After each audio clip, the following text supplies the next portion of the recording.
उपकार स्मरावे। अज्ञातवासात असताना पांडव एका गरीबाच्या घरी राहिले होते। त्या गावच्या लोकांना बकासुराचा त्रास सुरू झाला होता। त्याला रोज गाडाभर अन्न व एक माणूस एवढे खाद्य पाठवावे लागे। आज माणूस पाठवण्याची पाळी त्या गरीबावर आली।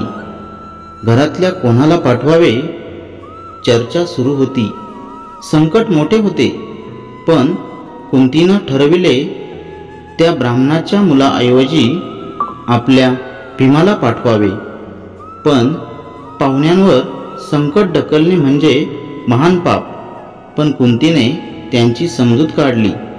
आपल्या मुलाला काहीही त्रास होणार नाही याची खात्री पटविली।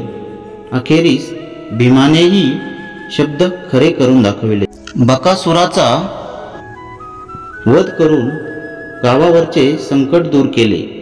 संकटकाली आपल्याला आश्रय देणाऱ्या त्या गरीबाच्या उपकार्याचीही फेड केली। तात्पर्य, उपकाराची जाण ठेवावी। मित्रांनो, गोष्ट आवडल्यास लाईक करा व चॅनलला सबस्क्राईब करा। धन्यवाद।